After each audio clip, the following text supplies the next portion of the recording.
Every week, college football games hinge on a single word. Touchdown. Touchdown, Texas. Touchdown, Oklahoma. Touchdown. Touchdown. Touchdown, Wisconsin. Touchdown. Touchdown. Touchdown. Touchdown, Stanford. Touchdown. Touchdown, Alabama. Touchdown, Notre Dame. Touchdown. Wow. This is Touchdown Radio. Here's Gino Torretta and Taylor Zarzour. He's the 1992 Heisman Trophy winner, Gino Torretta. I am Taylor Zarzour. We welcome you to Touchdown Radio Tailgate as we get ready for Week 3 of the college football season. Gino, before we talk about Week 3, we must reflect back on Week number 2, as we got some major upsets in the sport. The Fun Belt is wrecking the party. Marshall beats number 8 Notre Dame 26-21. Appalachian State beats number 6 Texas A&M 17-14. Georgia Southern also with a win as they end Scott Frost's tenure at Nebraska as they were victorious this past weekend. Georgia Southern winning that game 45-42. What do you make of the shocking Sun Belt victories in week number 2? I just, you know what, every year college football, it delivers week in and week out. I think that, you know, the noon game, Bama, Texas, I think when you sit there and watch that, it was like, wow, Texas is really got it. They're gonna do it, and Alabama comes out and make it. And then you get the upsets and the 3 victories over the major Power 5 schools. And I mean, that's what makes this sport so great. You know, it's like undefeateds and teams that are in top 10 are getting beat by teams that aren't even ranked or aren't even considered at the same level. And I love the sport. I think, you know, having just broadcasted USC and Stanford, where I believe 53 of the players on USC's team had spent time at other 4-year institutions. Wow. It was like broadcasting an NFL game, because I was like, wait a sec, wasn't this guy the running back at Oregon? Oh, wait, USC's best or Stanford's best running back the last 2 years now starts at USC.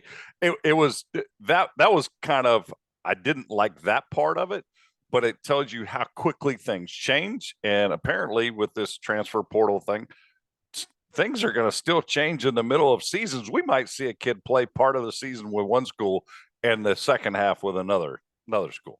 Yeah, it is wild with the portal and having access to transfer immediately. Give to the point you made. It is just crazy to follow, and it's hard to really wrap your mind around where these kids were playing. Alabama, as an example, you know, had transfer receivers last year. They have another one this year. Burton, who was at Georgia last year, and now he's at Alabama this year. But going back to those upset victories, you know, the Marshall win over Notre Dame is interesting because Marcus Freeman, the head coach at Notre Dame, has not won a game yet. He's now 0-3 as head coach of the Irish. He coached the bowl game last year, and he's 0-2 now. Gino, you can't lose to Cal this week. Now, I'm not saying they're going to fire Marcus Freeman, but I'm saying that if you want the honeymoon to be over in less than a month, you can't lose to Cal, because it is going to get really bad in terms of what Marcus Freeman has to deal with reaction if they fall to 0-3 this week. That's not going to happen, is it? So you think the honeymoon's not over?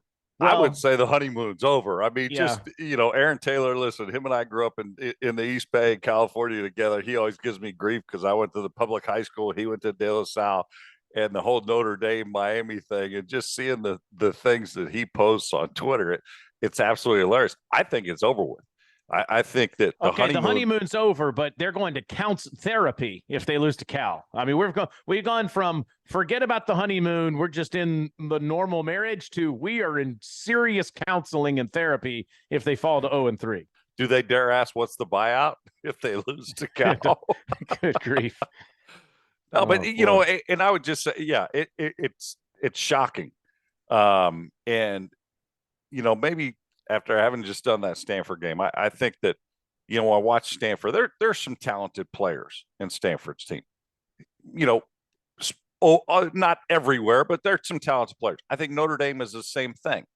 Boston College, probably the same thing. You have schools, there's not many left where academics, especially at Stanford, Notre Dame, are a priority. necessarily recruiting not the same player. Yeah. And I would just say that, the transfer portal things, I think, have hit those schools. Stanford's only allowed 3 transfers into their school through the portal. They've only allowed 3 early enrollees. I mean, in today's day and age where kids are in high school enrolling in January, they're getting 6 months advanced workout and training table and college preparations so they can hit the ground running in their true freshman season and be able to contribute. And these schools aren't allowing that stuff. I think they're going to get farther and farther behind the 8 ball, but yeah, it's shocking the Marshall win.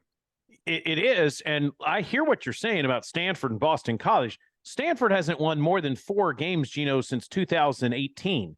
Notre Dame won 11 last year, and 10 the year before that, and 11 the year before that, and 12 the year before that. This is a program that has it got Brian Kelly paid.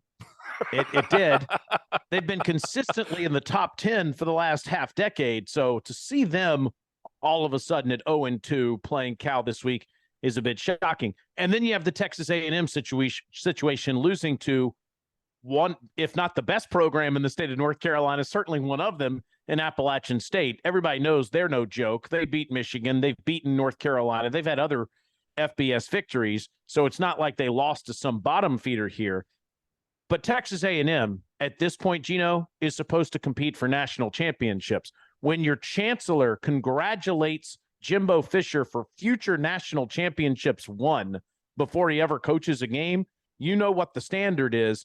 And Texas A&M, while they did go to the New Year's Six and finish the season 9-1 2 years ago in the COVID-shortened season, they've never had a double-digit win total in Jimbo Fisher's 5 years as the head coach. And this week he said, we'll evaluate everything. We'll evaluate every position this week. And he's even talked about maybe giving up play calling duties. We're back to square one with Jimbo Fisher in 5 years. What's going on there?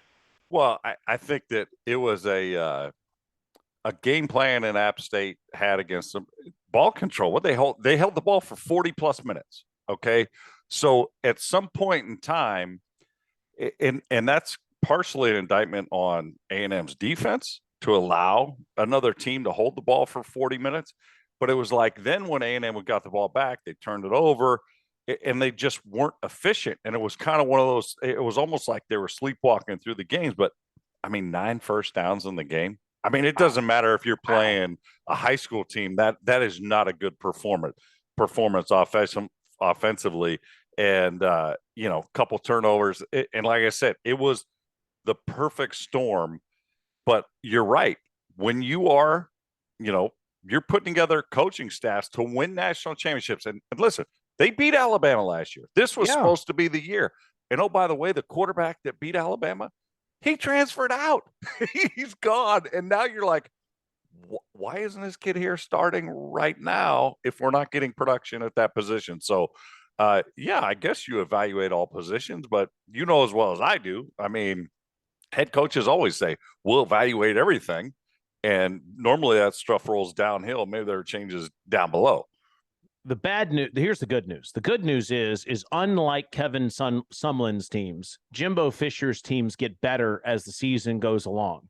So I don't believe all these people that are saying, oh, they're going to finish with a losing record this season. They're going to fall apart. Jimbo Fisher's teams have never done that, and I don't expect that to start this season. I still think that they'll finish with 8 or 9 wins by the end of the year because that's what Jimbo Fisher's teams do. But that wasn't their expectation. But that's the bad news. That's not what they signed up for here. R.C. Slocum was winning 8 or 9 games. Well, they won the national championship in recruiting last year. I mean, you know what I mean? It was Mike like we got the best class 8 or 9 ever games. put together. If you have the best recruiting class that's ever been put together, you would expect 5 or 6 contributors day one, and you don't allow losses like this. Yeah, and Sumlin, Sherman, Slocum, all those guys were winning 8 or 9 games a year, just like Jimbo Fisher is doing. That's not what they signed up for. And the other thing that's alarming is he hasn't developed a quarterback at Texas A&M. You just referenced some that have come in, some that have come out. I mean, really, since Jameis Winston, he hasn't really developed a quarterback, and that's the shocking part. All right, you talked about Texas, Alabama. Were you surprised at how that one turned out, and what do you think the future is for the Tide? I was surprised that I think probably I don't know if you call it drop off on the wideout position, that they had such talent on the outside. And we thought, okay, they have these guys, the core, the defense is back. You have a Heisman Trophy winner back on offense. And these guys were a couple injuries where, a lot of people could say, hey, you know what, full strength to full strength. They might, could have had a chance to win a national championship last year. So we just kind of expected the ball to continue to roll. They were kind of out of sorts offensively. And then, man, you got to credit Sark. I mean, and he even said, hey, Coach Saban saved my coaching career. This guy can put together offenses and he can put together game plans. I mean, he's been doing it. He's been doing it since he was at USC. He did it at Alabama. But to put it together that quickly, then obviously you feel bad that, the quarterback with an AC injury, the starter gets knocked out, but still to have a chance to win the game. And it's kind of this was one of the first times, like, maybe it's just, I think Jimbo's the only guy assistants that's beaten Saban. That wasn't the big storyline. Well, the assistants never beat Nick Saban when they play him and that. So I thought that was kind of interesting. The other stat was, I think the most for sure bet in college football, this is the last few years, was Alabama minus whatever points in the first half. And they were, I think, minus 10 in the first half. I heard 95% of the money bet was on Alabama. I mean, where else? Like normally, I mean, Vegas just cleaned up on that. I'm like, picture. Somebody sent somebody showed that, and they sent a picture of the Strip in Las Vegas with all the hotels, and they said, "This is why the hotels look so nice in Las Vegas, Nevada." That was kind of crazy. All right, last thing in this segment, and then I want to get to Lincoln Riley because you were just with him last week, so I really want to get your thoughts on that. But before we get to that, just a last thought here as we go around the country with other results. Kansas wins on the road against West Virginia in overtime. Iowa scores a touchdown, but they lost to Iowa State. Matt Campbell finally beats his rival Kentucky and Mark Stoops. They did it again to the Gators, beating them by double digits. BYU could crash the playoff party. They beat Baylor in double overtime. Let's see, Tennessee beats Pitt in overtime. Incredible game there in the Johnny Majors Classic. Clemson did not look good against Furman. Arkansas looked good against South Carolina. The Deacs have Sam Pittman back. They beat the Commodores. And watch out for K-State in the Big 12. They could be in the fly in the ointment in that conference. They destroyed Mizzou. Any of those games pique your interest? Well, I think that obviously the West Virginia kind of having a letdown in the Pit. I thought Tennessee, I think the East, like I said last week, I said for whatever reason, I think the East is going to be a lot more competitive in the SEC this year. I think you got Tennessee has, Josh Heupel has done well. He's gotten some players. Mark Stoops somehow finds a way. First time that Kentucky's beat Florida twice since the mid 70s, 2 seasons in a row. So I think, and then we know about Georgia and their talent, but it's just awesome. College football delivers week in and week out. And it's always and I think it's going to do more of that with this whole transfer thing, because what you're seeing is coaches are able to get some transfers where they players produced at one program, maybe not to the top of their level. Maybe they're disgruntled. Hey, I need more catches. I need more attempts. I need more throws, or as a running back, or, and I think that there's going to be a lot more shockers like this as we go through the season, and it delivers. We'll get to week number 3 coming up a little bit later on in the broadcast, and also get to the picks. I am off to the best start ever, but don't worry, it won't last. Gino and I my Flyers aren't working out too well. I'm rolling early in the season, but I'm accustomed to doing this and then falling off. We'll see how it goes in week number 3. But up next, I want to see what it felt like to call an SC game with Lincoln Riley as the head coach of the Trojans. We'll ask Gino about that. Get you ready for the big game he's got this week. Penn State at Auburn, 3:30 on Touchdown Radio. Certainly heard here on Sirius XM. That's ahead here on Touchdown Radio Tailgate on ESPNU Radio, Sirius XM, Channel 84.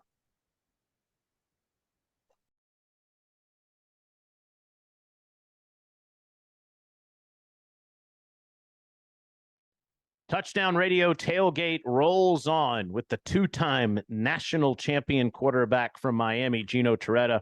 I am Taylor Zarzour. Gino, you had USC and Stanford. You have to show people your shirt says Dolphins, not Hurricanes. Yeah, there you go. Miami Dolphins fan Taylor Zarzour with former Miami Hurricanes quarterback Gino Torretta. Yes, my dad from Coral Gables, so he was a lifelong Dolphins fan, and certainly it runs in the family. I gotta say though, people must think you're something's wrong with your geography of fandom. You're a Boston Red Sox fan. Yes. You're a Miami Dolphins fan. Well, the Dolphins one. Yet you live in the Carolinas, but are from Alabama. People are like, what the Dolphins the one makes a lot more. The Dolphins part makes a lot more sense because that's where my dad was from. The Red Sox part would need an entire show to explain that part. But nevertheless, excited to be 1-0. And yes, I do look like Mike McDaniel, and that's just fine. Good luck against the Ravens this weekend. Let me get to what you just experienced, where you come from back in Northern California. You were on the farm watching SC roll through Stanford this past weekend. Is SC already the class of the Pac-12 in the beginning of Lincoln Riley's first season, even though they're leaving the Pac-12?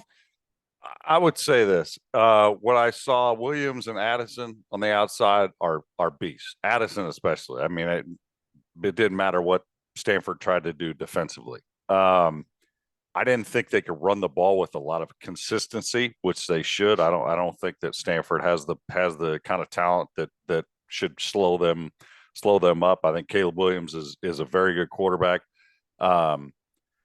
If USC is the class of the Pac-12, they have no chance to get in the Final Four. I will say that right now. I think they are a good team, but there were several transfers. And I didn't see, I mean, I saw some very good players, but I didn't see the top to bottom, just absolute dominance. And I was a little bit surprised, like you said, where Stanford hasn't won more than 4 games in a few years. Yeah. The lack of overall talent, for the Cardinal. Okay. So, but SC, they're at Oregon State coming up in a couple of weeks. They're an improved team. They got Wazoo, who just won at Wisconsin. At Utah will be a very difficult game on October the 15th. Play in the Rose Bowl against the Bruins on November 19th and close the season against the Irish. We'll see the one Trojans thing I would say, if I'm giving Stanford any advice, please don't have a game before the students arrive. I mean, it's September 26th. Their students come in. The band, which obviously Stanford band is known, there was like 15 band members at the game. No, I mean, nobody's at the game. Yeah. You know, there's no students there and nobody's on campus. It's not, hey, everybody is from around here, going to school around here. They're all over, nationwide, worldwide. I feel bad for the Stanford players. I'm like, you have a home game and none of the students are there to enjoy it, to root on your team and that. And, but it's just beautiful. You walk out, It is a great spot. Yeah. There's no doubt about that. I wonder how quickly Lincoln Riley can turn his team into a national championship contender. Obviously, he's got a terrific quarterback with the jump to the Big Ten coming up in a couple of years. You got to think that this is the best chance any team from out west has had to really be a legitimate national contender since Carroll was at the same school 15 plus years ago. Well, they have to continually improve. They have to improve. They were very good. I thought offensively, but not a lot of balance. I just thought lack of a running game, dominance on the offensive line. I'm used to seeing, guys like Baselli and those guys up front where they just mauled other Pac-12 teams and ran the ball right down team's throat. Gino, I got to ask you about the first firing of the season. Ironically, the first person that was fired last year was Clay Helton at USC. And Clay Helton's now the coach at Georgia Southern, and he just beat Scott Frost in Lincoln, Nebraska this past weekend. And right after the game, they fired Scott Frost. Helton showed a lot of class, immediately saying, man, how about them Trojans? I'm fired up for Lincoln Riley and his team. He obviously parted ways in good stead with the Trojans. I'm not so sure that'll happen with Scott Frost here, who is fired at Nebraska. I have to tell you, I don't know that I expected them to win 10, 11 games a year, but I thought Scott Frost had the best chance in this century to make Nebraska nationally relevant. Why didn't it work? I'm not sure why it worked. I think the thing is it hadn't worked before the season, and there was a lot of heat a season ago. My question is, if there was reservations a season ago, essentially just restructuring a deal, I think you made the buyout to October 1st. Like, I don't know. To me, it wasn't a match. It wasn't working. I think Trev Alberts knew it wasn't working. And either coaches he had identified maybe during last season as these are targets that I would like to bring here weren't interested, and he couldn't pull the plug and go on to that because he didn't have a mutual admiration for the program or somebody wanted to come in. But I think he knew last year, and then you feel bad for the kids. I mean, you're this early in the season. You got an interim coach. I mean, and what's the interim coach going to do? The scheme's going to be the same. Both sides of the ball are going to be the same. Your personnel is the same. I think that's the disappointing thing with the kids and that are there now. But I think Trev knew and is probably fairly disappointed he didn't do something in the offseason.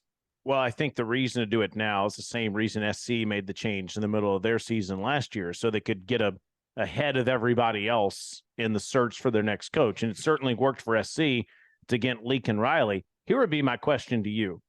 Let me just throw a name out at you. Matt Campbell at Iowa State. Now, you've done Iowa State games in the last few years. You've done Nebraska games in the last few years. Would you rather be the head coach at Iowa State in the Big 12, not knowing what conference you're going to be in moving forward and the way the world's going to work? Or would you rather be the head coach at Nebraska in the Big 10 moving forward if you're Matt Campbell? If I was Matt Campbell off that, I would say Nebraska.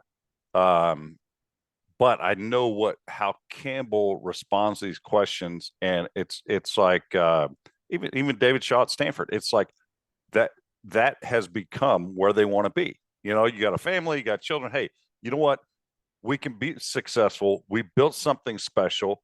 What's the difference if I'm here in Iowa City, at Iowa State or going to Nebraska? I'd rather just be here. Now, does the Big Ten lure and what is going to happen with college football? Because no matter what, you want to have a chance to play for the playoff. And you are guaranteed in the Big Ten, you're going to have the resources and you're going to have that opportunity. Now, are you going to have that at Iowa State? And if he thinks he doesn't have that or won't have that going forward in the future, then I could see him moving. But it's no small lift. And I say this always with Nebraska. They go from the Big 12 to the Big 10. Their recruiting base, they used to recruit against the Texases, the Oklahomas, and they would sell those high school kids, hey, you come here from Texas, you come here from Oklahoma, you will play in front of your parents every other year. You'll play in front of your friends. Well, now all of a sudden they go to the Big Ten. Now they're recruiting against who? Ohio State, Michigan, Kentucky, who's in the SEC. And there's no local lure and pull of, hey, you'll still play in front of your kids because you could keep all the great players in Nebraska at Nebraska and still not have a chance to win a national championship. They have to recruit elsewhere, and they just changed the states they recruit in, or they had to, when they went to the Big Ten. And I don't think they've ever gotten over that. And maybe that's why Frost is still trying to recruit Texas. And yeah, there's a ton of players that are still trying to recruit Oklahoma, but those kids don't get to play in front of their people. I think that's an outstanding point, and I think that's real. I think that's exactly why Nebraska has struggled so much in the Big Ten, and I wonder if they had a do-over if they ever would have gone to the Big Ten. But since, like you said, the world is going to do what it's doing in the next few years to come, maybe there's more stability in that conference. If Matt Campbell's going to be the next coach at Iowa State, I know this. That would be the first call I would make, and he is living exactly what you just described. He has had to recruit against all of those schools. He's had to figure out a way to turn Iowa State into one of the worst Power 5 programs, which is what it was when he got there, to a bona fide legitimate contender in his conference on an annual basis, to me, that would be the guy that I would go after. And that would be the end of the discussion if he wants the job. But we'll see. It's going to be months before that thing settles itself. Gino, next, I got to ask you about these matchups this week. We do have a Nebraska matchup I'm excited about. They're playing Oklahoma, thank the good Lord. I don't know that it'll Johnny be Rodgers is not walking through that door, no, nor he's is not. Mike Rozier or Eric Kraus. Tommy Frazier is not going to play in this game. Georgia is playing at South Carolina. Great atmospheres. Not so sure how good it'll be once the game starts. I think the one you've got should be terrific this week between Penn State and Auburn. We'll discuss all of that when Touchdown Radio Tailgate continues on Sirius XM, Channel 84.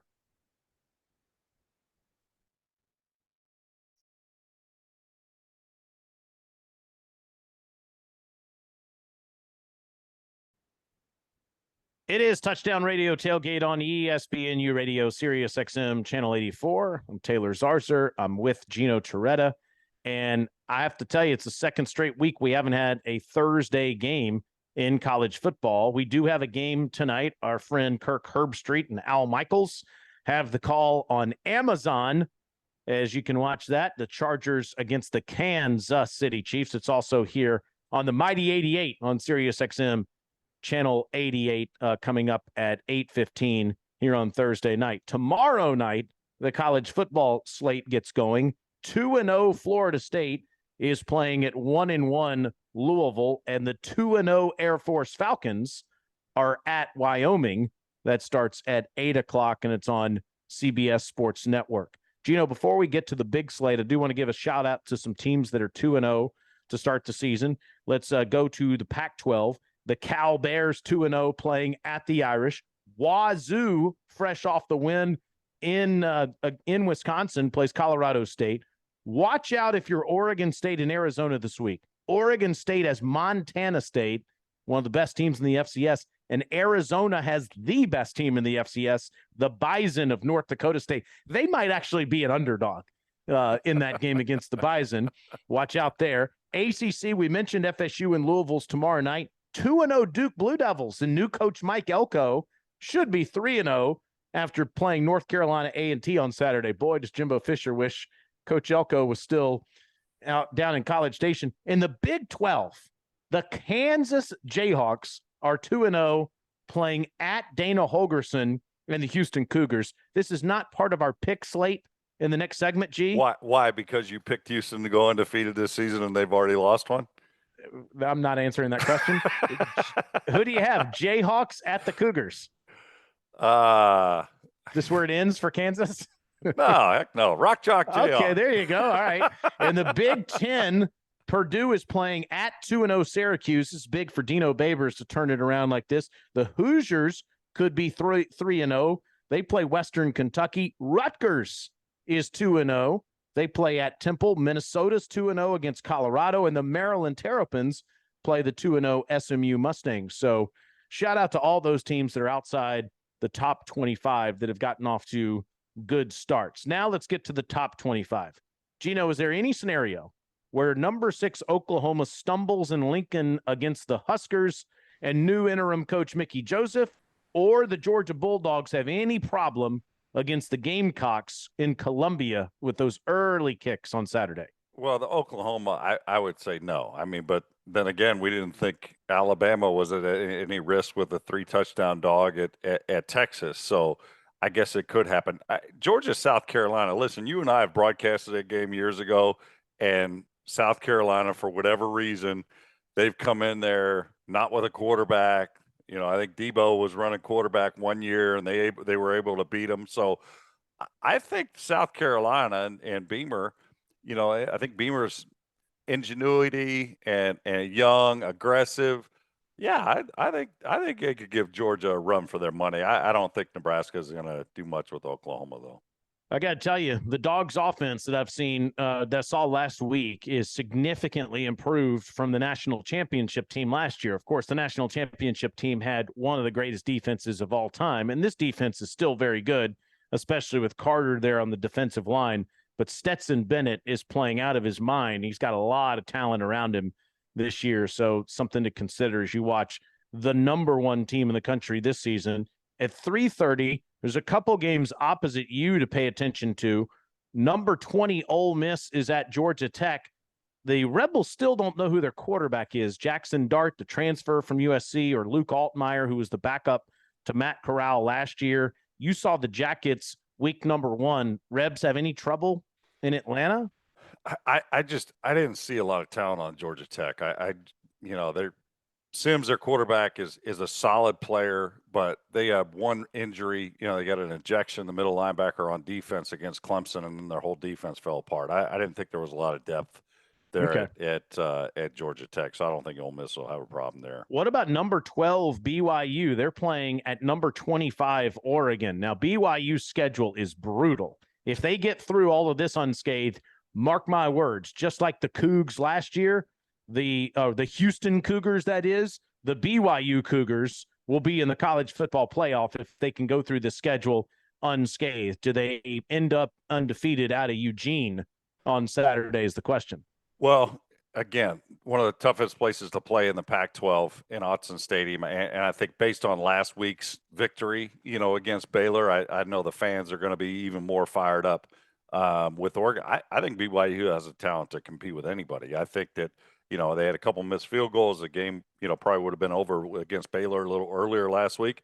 But I don't think there's any question that BYU has a chance in that one. Oregon's barely favored, and that is really just the home field advantage points.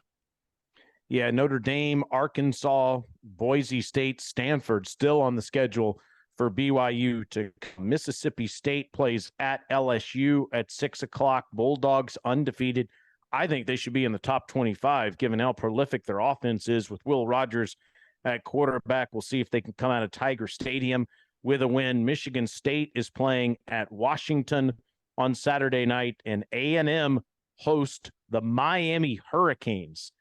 If the Hurricanes and Mario Cristobal come into College Station and Jimbo Fisher's offense struggles against the U, it's going to get ugly. Well, and you got to think if you're Miami regarding last week's App State victory. Gosh darn it! Why did they wake up A&M? Because A&M's probably had the head start. They've had a few more years of recruiting those players, and the Mario Cristobal era lasted all of 6 quarters before they got booed off the field at halftime, running off the field against Southern Miss. So you're a little disappointed that A&M already got knocked off because that will then wake up those players to say, hey, I can't just roll a ball out there and put on my uniform and I'm winning the game. Now, would they do that against Miami? I don't think they would, just because of the brand that Miami's bringing in there, and it's going to have a spotlight on this game. But I think it's going to be a great game. I think that the like you mentioned it with Jimbo not having developed a quarterback. I think there's questions when you don't get production under center, and as well as I do, when Jimbo, he's the play caller, he's the head coach, he's the offensive coordinator. Man, when he's got guys under center, his offenses are fun to watch, whether it was LSU, whether it's Florida State, whether it was even at A&M. When he's got a guy under center that can execute, his offenses are really fun to watch, and he's really, really smart about devising a game plan, but we haven't seen that yet. Yeah, Haynes King struggled against App State. Max Johnson, the transfer from LSU, I would expect to see him some, if not exclusively, against the Hurricanes on Saturday night. Now, how about your game? Number 22, Penn State, is playing at 2-0 Auburn. First, tell me this. Do you think Brian Harsin is going to work at Auburn? They just got rid of their athletic director, Alan Green. This guy comes from being out west in Boise forever, and he comes down to Auburn. It looked like they wanted to get rid of him during this offseason. He's not getting along with the boosters there. You can't get rid of him, though, if he keeps winning, right? Well, he's 8-7, and this is his second year. So as well as I do, there's been better production at the head coach at Auburn that has been hit the road, Jack. And I don't think so. But, man, I think he was almost probably sent packing after one season. And now the AD's gone. I think there is significant pressure. The one thing I'm curious, this is the first time a Big Ten team has played in the Plains ever. I mean, that to me is absolutely crazy. And like, you know, we always talk about with the you know, whatever this iteration of college football, it's like we want 12 great games. To be able to not have played somebody from the Pac-12 in Auburn, that is what should go by the wayside. We should be playing Power Fives against each other. And you know what? Even 2-0 into the season, you kind of know what you got. Right now, some 2-0 teams, we're not really sure what we have. But I think it's just going to be an awesome environment because you know as well as I do, the Big Ten travels. Penn State's going to have a ton of fans there. They're just going to be in shock when they go down to the Plains. It's going to be an awesome environment. It is, and it is crazy that a Big Ten team has never been to the Plains. USC did go down there and beat Auburn. I guess it was probably 20 years ago. Gosh, I was at the game. It was probably 2001 or 2002. And Penn State has been to Tuscaloosa and to Birmingham. They've played over in the other side of the state against the Crimson Tide back in the 80s. And Joe Pa's teams played Nick Saban actually 10, 15 years ago in Tuscaloosa. But Penn State makes their first voyage to the Plains. That'll be great for college football. And I do predict, Gino, that what you want to have happen here is going to. That in the next 5 or 10 years, once we settle all of this with the conferences, that you're going to play at minimum 9 conference games.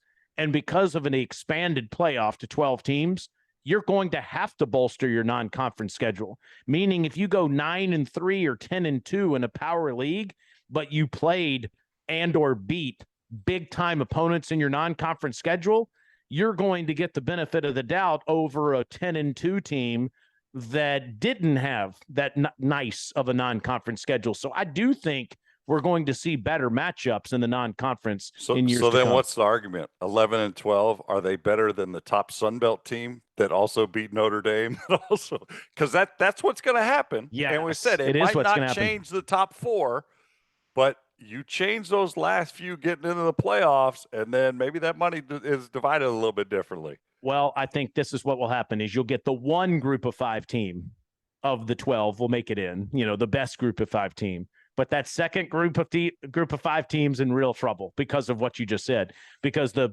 team that went 9-3 or 10-2 that played a great schedule is going to get the benefit of the doubt. BYU is going to ruin the whole system. They're going to go undefeated. They're going to get in. Then the AAC team is going to be pissed because they're not getting a bid in there. But well, that's good news then if we're still going to have chaos in college football because that's what makes it different from every other sport. All right, coming up next, we'll make some picks on these games. A great slate here in week 3 of the college football season. So glad you're with us on Touchdown Radio Tailgate here on ESPNU Radio, Sirius XM, Channel 84.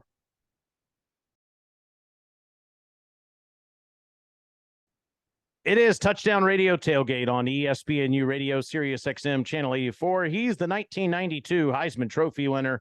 I am merely Taylor Zarzour with my Dolphins shirt. Now, we've only had a couple of weeks of the season, Gino, so it's way too early to tell who's going to be in this Heisman race. But I predict that Bryce Young has the best chance to repeat as a Heisman Trophy winner since your buddy Archie Griffin went back-to-back in the mid-1970s. To me, this feels like the best chance any current Heisman winner has had in many, many years. There's just one problem. His bar is set by himself. I mean, you look at Bradford, who did it as a sophomore, Tebow, who did it as a sophomore. They set the bar the year they won the Heisman so high. It's almost like the voters don't evaluate them against their peers in that season. They're evaluating them also against, well, what was their other Heisman trophies winning season? But yeah, he's just cool in that game, man. It didn't seem like a pressure that Texas got to him.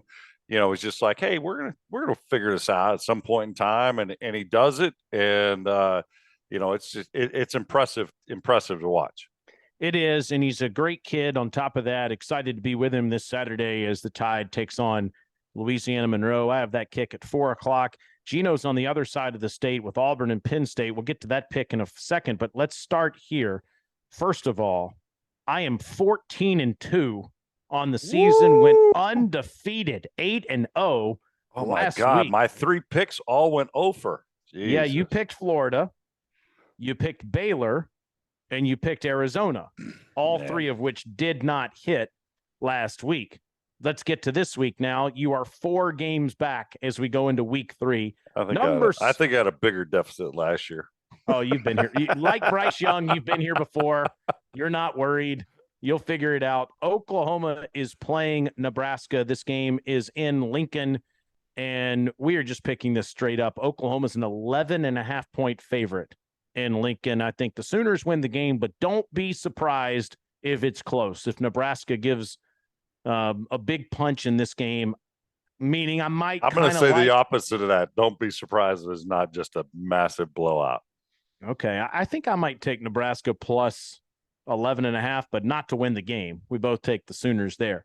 Let's go next to the Georgia football Dogs, who are the number 1 team in all of college football. They are a 24.5-point favorite at South Carolina. Noon kick on ESPN.